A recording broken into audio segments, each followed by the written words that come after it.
Well, hello everybody. Welcome back. Jiu-Jitsu 2000 here today. I'm back and I have an interesting video for you. I have a re-unboxing. This press has been sitting in storage for over 5 years.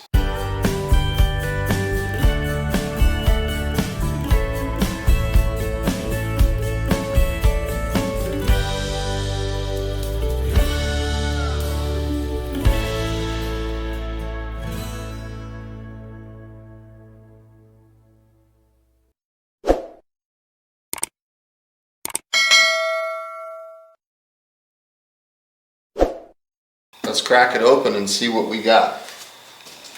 I'm really excited about this. This thing is, I've really been missing my Dillon. The cool thing about the way they pack these things is everything is very, very easy and very well protected. So right here you can see I have the handle of the press right there.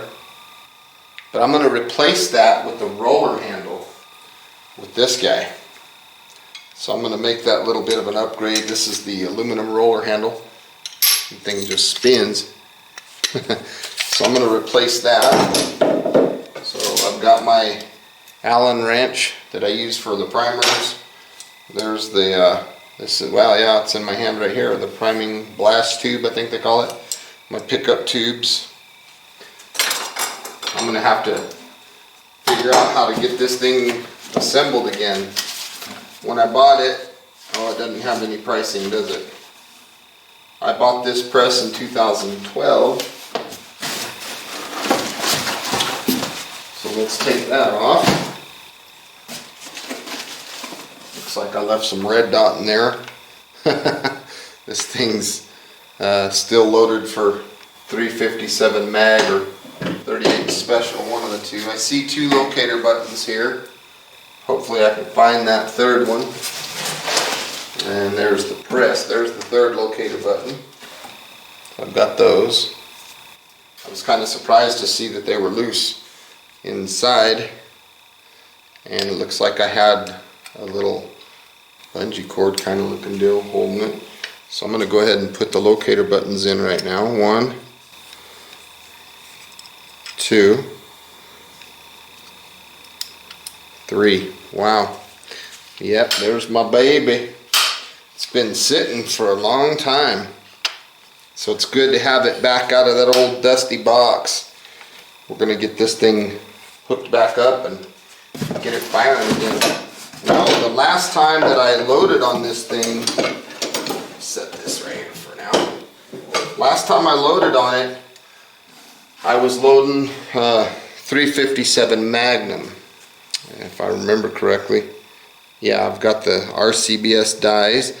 So I'm going to be taking these dies off and installing the Dillon 357 mag dies. In fact, it's not actually going to be 357 that I'm going to be loading. It's going to be a lot of 38 special. So let's take a look in this box. Let's see. There's nothing left in this box that I need to worry about. So I'll set that aside. Let me put the other piece of foam back in there. You know, I really love the way Dillon does their packaging. You know, it feels like I'm doing a brand new unboxing. Okay, there's a little tool head stand. And there's a priming slide. There's a powder die. Another priming arm. There's my fail-safe rod. Caliber conversion kit. There's more powder. There's a rifle powder bar and another pistol powder bar. Okay. We've got more pickup tube ends right there.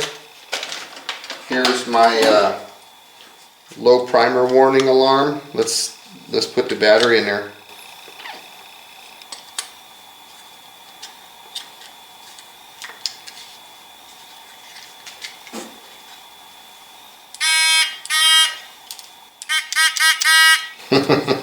Still works. And the funny thing about that is that's the original battery. The battery on those things lasts forever.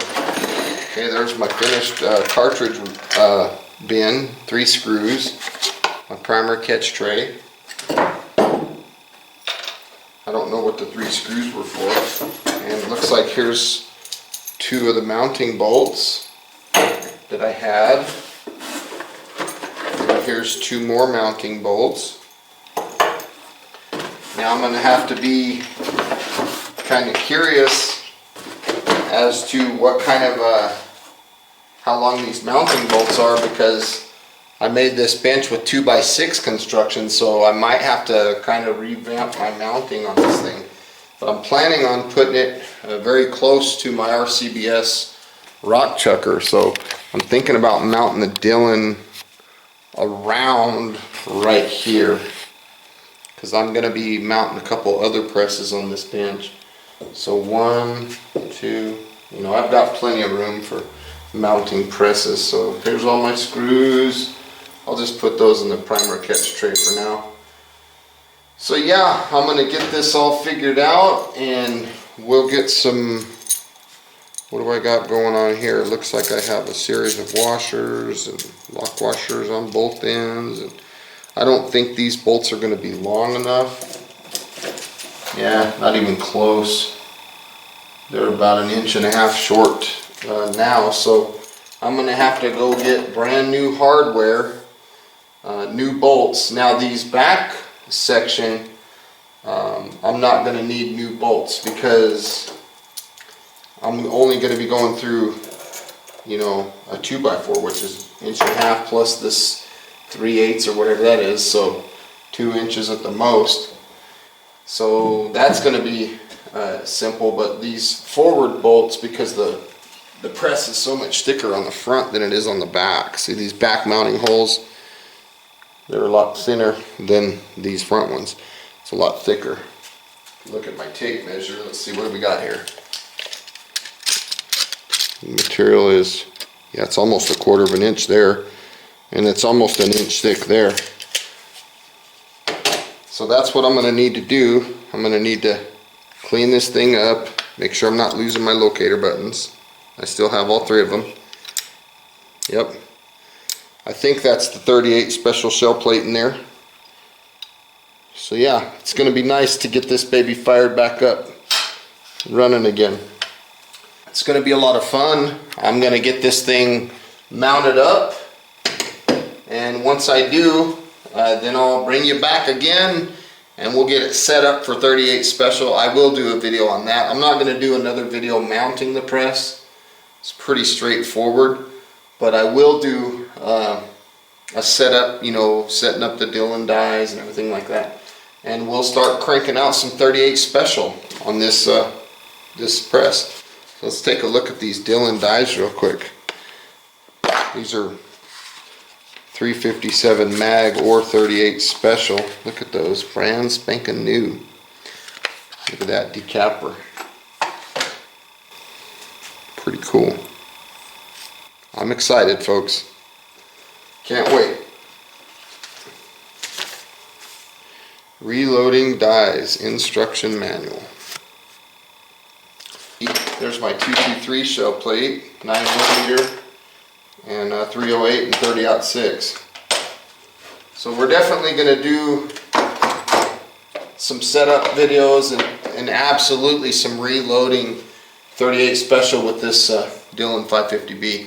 There's actually a 550C out now, and basically what they've done is they've taken this punch right here and they've made it a bolt now, this linkage arm bolt, I guess they call it. So they used to have to punch that out at the factory, and so they've changed that from the 550B to the 550C, so you don't have to punch that out anymore. It's more for the factory than for us, but they made that change. I think while I got you here, I'm going to go ahead and install this new handle.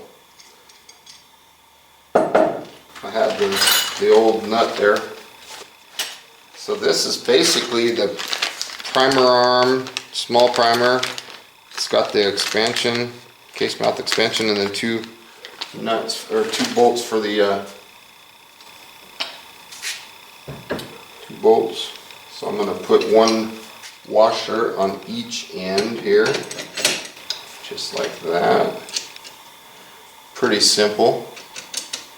Slide that baby in, and just like that. I'm not going to tighten this down too much yet because I don't know what angle I want that to be, so I'll just get it snug for now. Trying to find my crescent wrench. I'll make a final adjustment on this angle when I get the press actually mounted. Let's see, let's go right there. It's kind of cool how you can just twist this thing and tighten it. So something like that is going to be good enough for now. So that baby's going to sit there like that. I can't wait. It's going to be a lot of fun. I think I might have even got it exactly where I need it. I think I will crank on it a little bit more. Let's see. There. That's good and tight. So we'll see you next time. Thanks for watching.